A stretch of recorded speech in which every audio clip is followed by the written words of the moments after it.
Praise the Lord. Praise the Lord. I want to greet in the name of Jesus. मैं आपको यीशु मसीह के नाम से अभिवादन करता हूँ। We've been studying through the gospel according to Mark. और हम मरकुस का पुस्तक का अध्ययन कर रहे हैं। We come to a very interesting portion. और अभी हम बहुत ही दिलचस्प अध्याय में हम आने वाले हैं। We see Jesus is doing ministry like a superstar. और यीशु मसीह सेवकाई कर रहे हैं एक सुपरस्टार की तरह। He comes, he heals the people, he delivers people, he casts out demons. वो आते हैं और वो लोगों को छुटकारा देते हैं, वो दुष्ट आत्माओं को भगाता है, वो चंगाई देते हैं। And then he goes against the wrong practices of people in the name of God. और वो उन लोगों के खिलाफ होते हैं जो लोग परमेश्वर के खिलाफ है और जो लोग गलत रीति रिवाज के पीछे चल रहे हैं। And then there are enemies standing against Jesus trying to kill him. और दुश्मन वहां पे खड़े हैं और वो यीशु मसीह को मार डालना चाहते हैं। These are real events. और ये सब एक सच्ची घटनाएं हैं। But it's very interesting than a movie. लेकिन ये बहुत ही दिलचस्प है, एक मूवी से भी ज्यादा। It's very interesting. Every piece, every page, every paragraph is so interesting. और हर एक पन्ना और हर एक बाग जो है वो बहुत ही दिलचस्प है। I want you to turn with me to Mark chapter 3, verse 31. और मैं चाहता हूं कि आप मेरे साथ मरकुस का 3 अध्याय में 31वां वचन में आए। Jesus is speaking revolutionary things, something very new that people haven't heard before and coming from God. और यीशु मसीह कुछ नया बात कर रहे हैं और जो लोगों ने पहले कभी नहीं सुना और वो परमेश्वर से आया है। It's not contradicting the Old Testament teaching. और वो पुराने नियम से बिल्कुल भी अलग नहीं है। It is the explanation of the things that are revealed in the Old Testament. और जो पुराने नियम में जो कुछ भी दिया है उसे यीशु मसीह यहाँ पे उसे सिखाते हैं। So verse 31 of chapter 3. और 31वां वचन हम पढ़ेंगे। Then Jesus' mother and his brothers came, standing outside they sent word to him to summon him. तब उसकी माता और उसके भाई आए और बाहर खड़े होकर उसे बुलवा भेजा। You know, in the previous portion, the previous episodes as we read, people came around Jesus' house so many that he couldn't even have time to eat. हमने पिछले बार देखा कि कैसे बहुत सारी भीड़ यीशु मसीह के घर में इकट्ठा हुई और उन्हें खाने को भी समय नहीं मिला। And his family said, Jesus is out of the mind, guys, just go leave. और उनके परिवार वालों ने ये कहा कि यीशु मसीह का जो चित्त है वो ठिकाने नहीं है, तो तुम यहाँ से जाओ। They were unhappy about this crowd and people coming behind Jesus. वो बहुत ही नाखुश थे कि जो भीड़ है वो यीशु मसीह के पीछे आ रही है। Of course, we can understand in reality, if you are eating and somebody keeps on coming for your son or your brother all the time, you can't eat peacefully, right? सच्चाई में देखें तो ये सही है ना। जब भी हम खाना खाते हैं या हर रोज कोई लोग हमें मिलने आता है या भीड़ इकट्ठा होती है, जब हम खाना खाते हैं या कुछ काम करते हैं तो जरूर हमारे परिवार वालों को अच्छा नहीं लगेगा। That's exactly what they felt like, I believe. और मुझे भी यही लगता है कि उनके परिवार वाले को यही लगा। That's why they tried to stop, Jesus going out and people coming in. इसलिए वो लोग चाहते थे कि यीशु मसीह बाहर ना जाए और जो लोग हैं वो भी यीशु मसीह के घर ना आए। And then the scribes came out all the way and then they said Jesus has, Satan and he's doing all the miracles through Satan. और फिर शास्त्री लोग आते हैं और कहते हैं कि यीशु मसीह जो है वो दुष्ट आत्माओं को शैतान के और फिर शास्त्री लोग आते हैं और वो कहते हैं कि यीशु मसीह जो है शैतान की सहायता से दुष्ट आत्माओं को भगाता है। And in verse 31 now we see Jesus is in a different place. Now then Jesus' mother and his brothers came. और अभी हम देखते हैं 31वां वचन में कि यीशु मसीह एक अलग जगह पर है और उनके माता और उनके भाई आते हैं। So now the question here is, Jesus' mother, not anybody's mother, any other woman is standing outside the house. और हम देखते हैं कि यीशु मसीह की माता और किसी की माता नहीं वहां पे बाहर खड़ी है। Just not a random woman. कोई और औरत नहीं है। The Bible refers to this person as Jesus' mother. और बाइबल में कहा गया है कि ये यीशु मसीह की माता है। So we understand this is Mary. इससे हमें समझ में आता है कि ये मरियम है। And then it is also mentioning that and his brothers also came. और उसके बाद लिखा है कि उसके भाई भी आए। In some Bibles it will say his brothers and his mother. कुछ बाइबल में ऐसा लिखा है कि उसके भाई और उसकी माता भी आई। In some translation it will say his mother and his brothers. और कुछ ट्रांसलेशन में लिखा है कि उसकी माता और उसके भाई आए। Brothers. भाई आए, बहुत से भाई। more than one. एक से ज्यादा। So we understand that Jesus did have brothers who were born out of Mary and Joseph. तो इससे हमें समझ में आता है कि यीशु मसीह के भाई भी थे जो मरियम के गर्भ से पैदा हुए।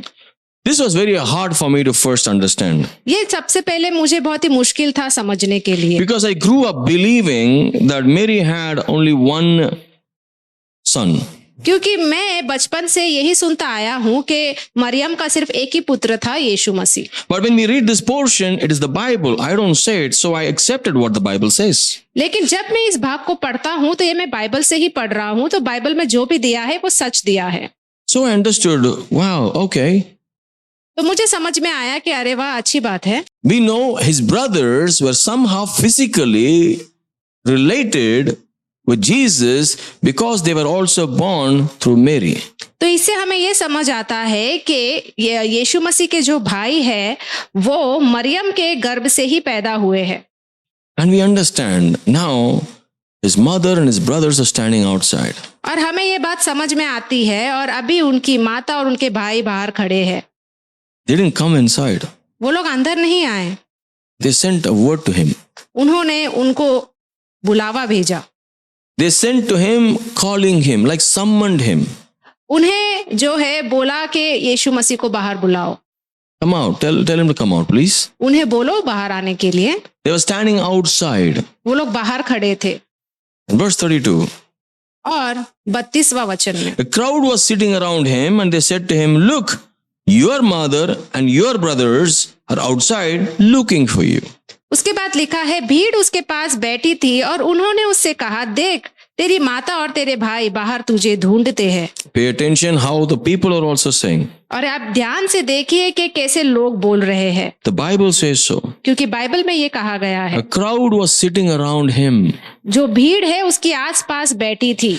Outside his mother and brothers, inside there's a crowd waiting to listen from Jesus. बाहर उनके माता और उनके भाई खड़े हैं और अंदर भीड़ इकट्ठा हुई थी और यीशु मसीह की बातों को सुन रहे They थे। were already inside. वो लोग पहले से ही अंदर थे।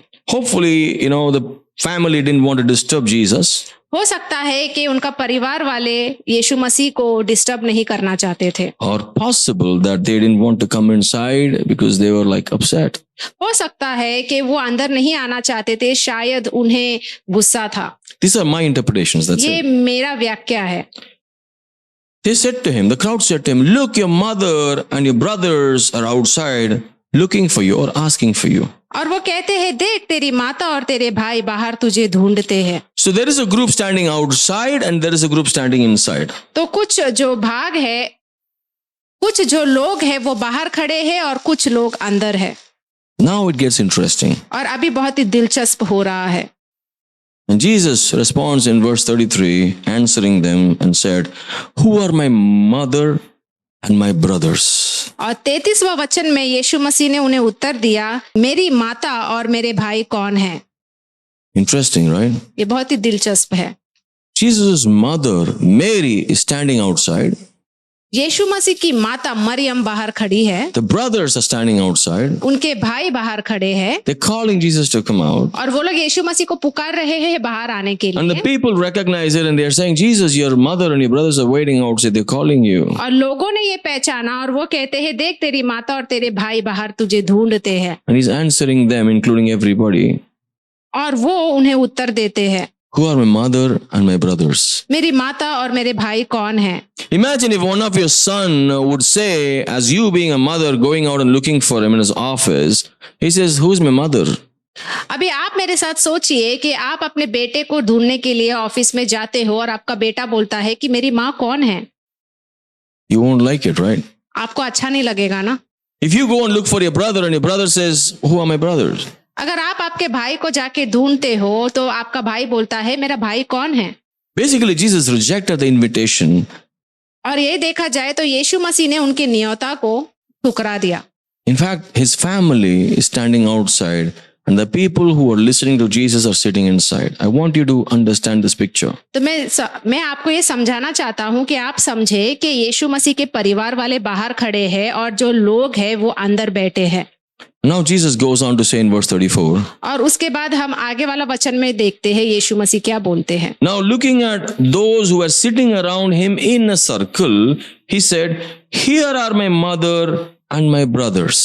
और 34वां वचन में लिखा है, और उन पर जो उसके आसपास बैठे थे दृष्टि करके कहा, देखो मेरी माता और मेरे भाई ये है। He said, the one who is standing outside is not my actual family.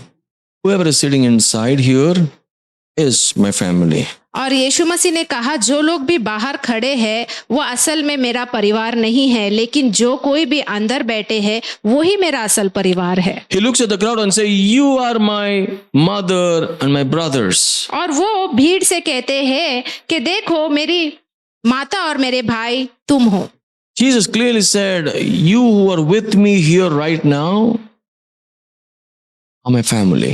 यीशु मसीह ने साफ साफ कहा कि तुम अभी मेरे साथ हो, इसलिए तुम मेरे परिवार हो। In verse 35, he says, continues to say, "For whoever does the will of God is my brother and sister and mother." और 35वां वचन में साफ साफ लिखा है, क्योंकि जो कोई परमेश्वर की इच्छा पर चले वही मेरा भाई और बहन और माता है। He adds the word sister also here. और यहाँ पे उन्होंने बहन करके ये शब्द को भी जोड़ा।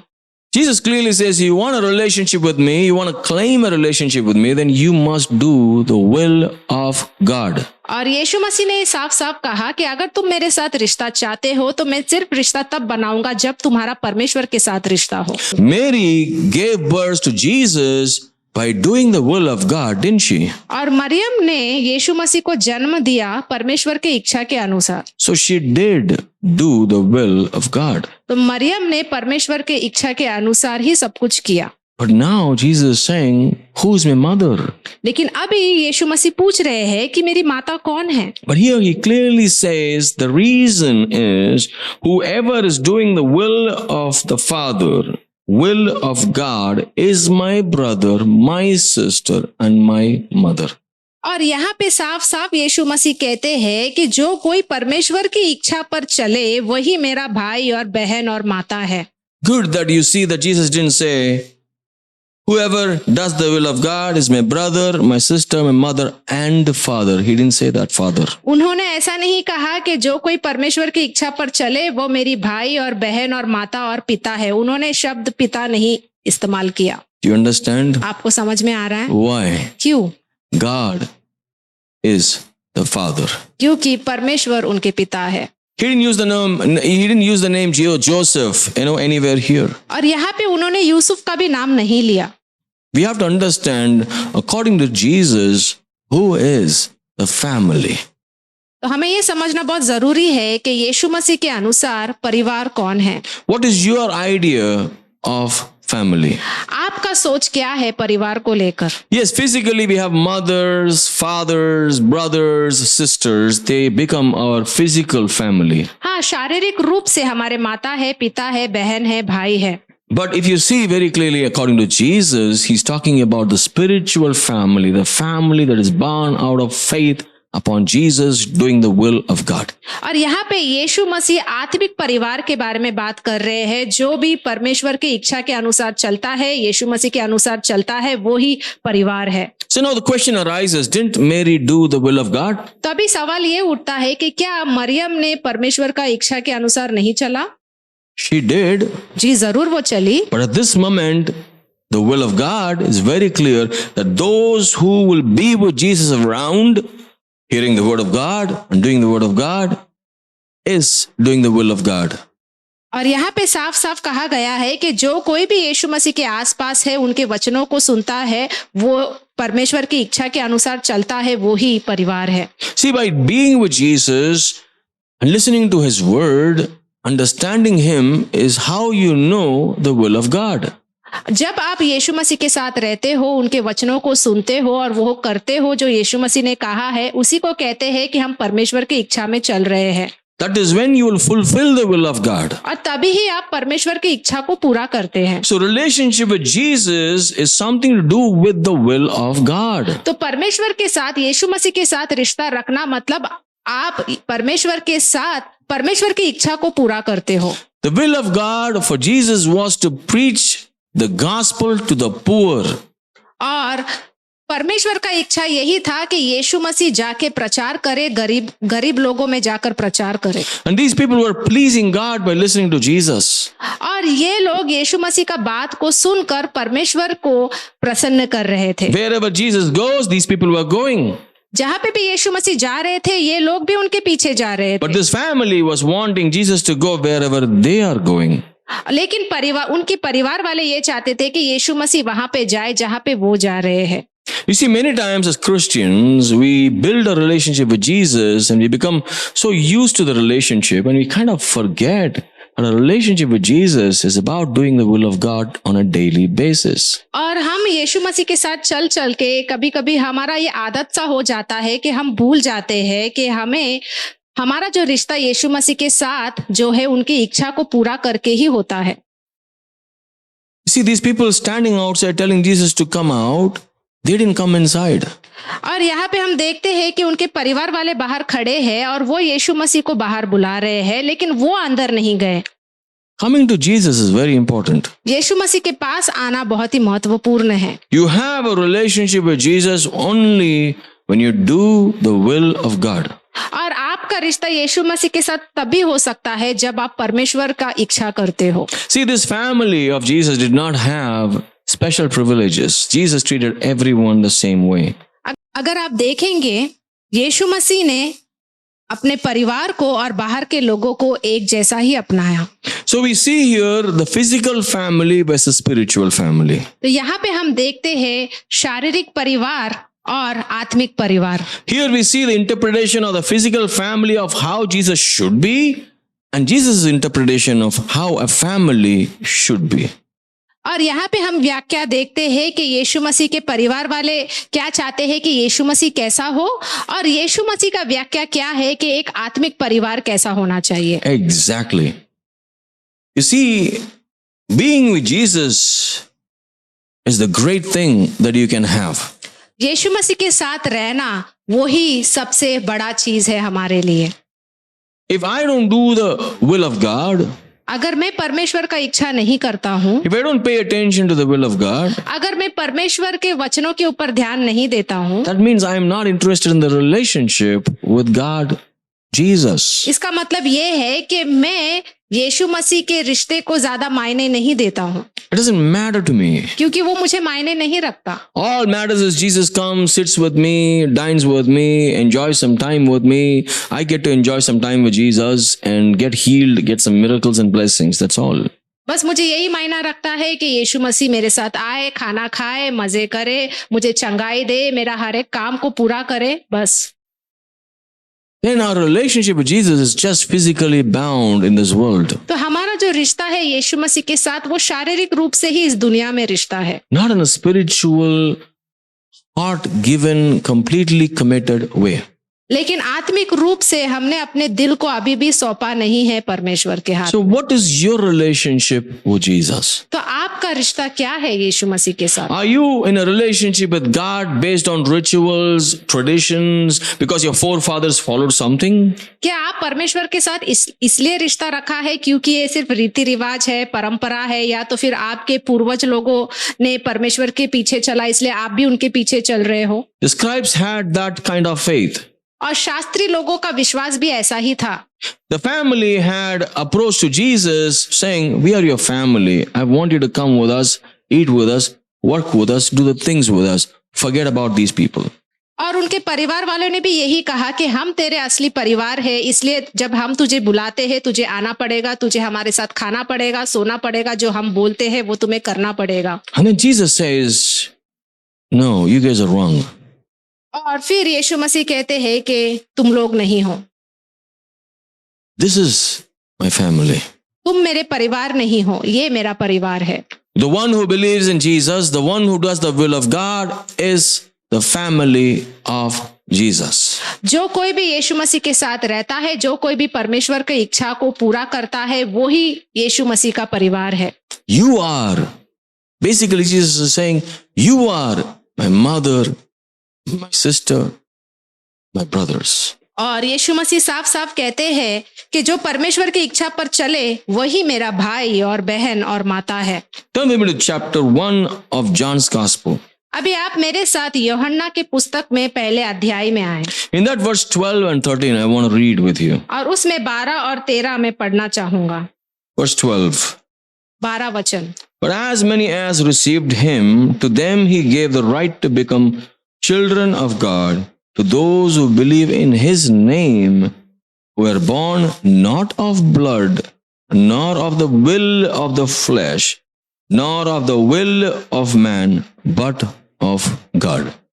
परंतु जितनों ने उसे ग्रहण किया उसने उन्हें परमेश्वर की संतान होने का अधिकार दिया, अर्थात उन्हें जो उसके नाम पर विश्वास रखते हैं वे न तो लहू से, न शरीर की इच्छा से, न मनुष्य की इच्छा से, परंतु परमेश्वर से उत्पन्न हुए हैं।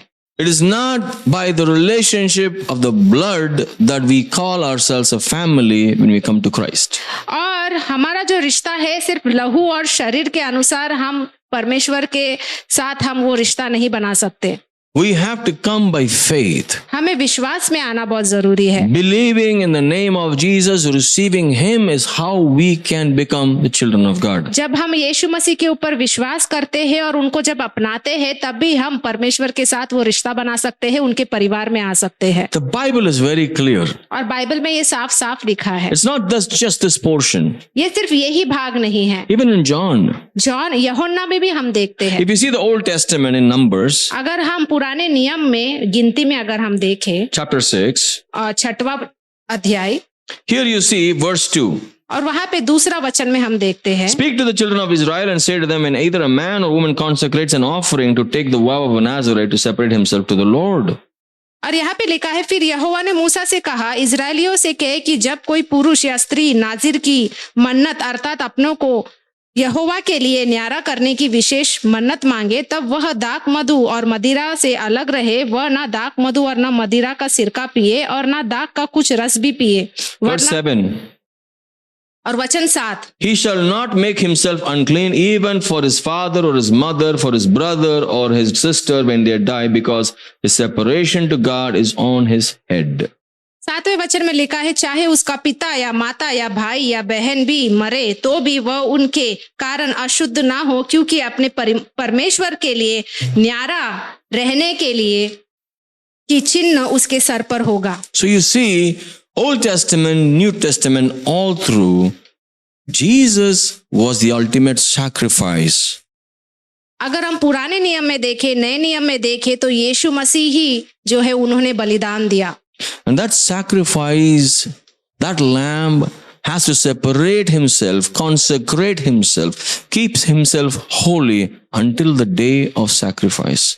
और उस मेमने को, वो यीशु मसीह को अपने आप को अलग करना था, उन्हें अशुद्ध नहीं होना था, उन्हें पवित्र रहना था जब तक उनका बलिदान ना हो।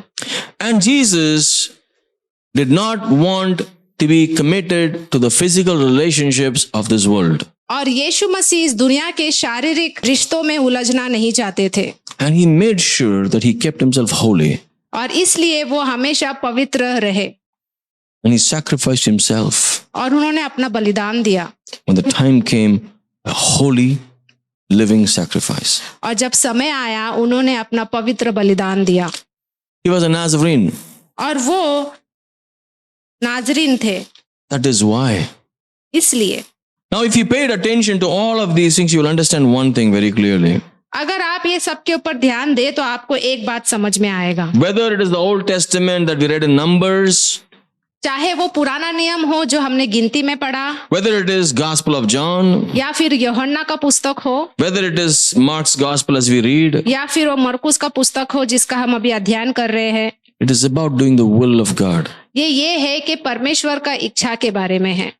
That is how you can be called as a child of God. और तभी ही आप परमेश्वर के संतान बन सकते हो। That is when you can be counted as the children of God. और तभी ही आपको गिना जाएगा कि आप परमेश्वर के संतान हो। And that is when we become the part of the family of Jesus. और इसीलिए तभी हम यीशु मसीह का परिवार का भाग बन सकते हैं। And Jesus wants you to be his family. और यीशु मसीह चाहते हैं कि हम उनके परिवार का भाग बने। Jesus considers you and me as his family. और यीशु मसीह आपको और मुझे उनके परिवार में बुला रहे हैं. May it be that people might not want you, your own relatives and family members don't want you, but Jesus wants you in his family. चाहे आपका परिवार वाले आपको नहीं चाहते हो, वो नहीं चाहते कि आप उनका परिवार का हिस्सा हो, लेकिन यीशु मसीह आपको अपना परिवार का हिस्सा बनाना चाहते हैं. You can't claim a relationship with Jesus through flesh and blood. और आप यीशु मसीह के साथ रिश्ता लहू और शरीर से नहीं बना सकते. You can only make a relationship with Jesus through the blood of Jesus. और आप यीशु मसीह के साथ उनके लहू के द्वारा ही रिश्ता बना सकते हो. By receiving him उन्हें ग्रहण करके by faith. विश्वास में. I pray that you have wisdom to choose and receive Jesus. और मैं यही प्रार्थना करूंगा कि आपको बुद्धि मिले और आप यीशु मसीह को ग्रहण कर सके. The Lord bless you. परमेश्वर आपको आशीष दे. Let's pray. हम प्रार्थना करेंगे. Father, I pray for my brothers and sisters. हे परमेश्वर पिता, मैं अपने भाइयों बहनों के लिए प्रार्थना करता हूँ. I pray you lead them to be part of your family. और मैं प्रार्थना करता हूँ कि तू उन्हें आगे चला और उन्हें अपने परिवार का हिस्सा बना. Let them not restrict themselves with physical environments, boundaries, and say, this is my family. और वो अपने आप में एक सीमा ना बनाए और ये ना सोचे कि ये जो शारीरिक परिवार है यही मेरा परिवार है. Let them accept you and receive you and accept and become part of your family that you have chosen for them. और वो तुझे ग्रहण करे और तेरे परिवार को ग्रहण करे और ये माने कि यही असली परिवार है. Lead them, Lord. परमेश्वर उन्हें आगे चला. Lord, at the same time, help us to be responsible to our family members. और उसी के साथ परमेश्वर हम एक जिम्मेदार व्यक्ति बने अपने परिवार के तरफ. Not to deny the needs of our physical family. उनकी जो भी जरूरत है उन्हें हम नकारे नहीं. Let us provide for them all their needs. और हम उनकी सारी जरूरतों को पूरा कर सके. Help us to be good stewards in our families. और हमारी मदद करके हम हमारे परिवार में एक अच्छा जिम्मेदारी हम ले सके. And be an example to them of faith. और हम एक अच्छा उदाहरण बन सके विश्वास में. Lord, I pray that all of our family members come and be part of your family. हे परमेश्वर पिता, मैं सब परिवार के लिए प्रार्थना करता हूँ कि वो तेरे परिवार का हिस्सा बन जाए. In Jesus' mighty name we pray. और ये हम यीशु मसीह के नाम से मांगते हैं. Amen. Amen. Hallelujah. Hallelujah. God bless you. परमेश्वर आपको आशीष दे. Thank you for joining us. धन्यवाद आपने हमें ज्वाइन किया.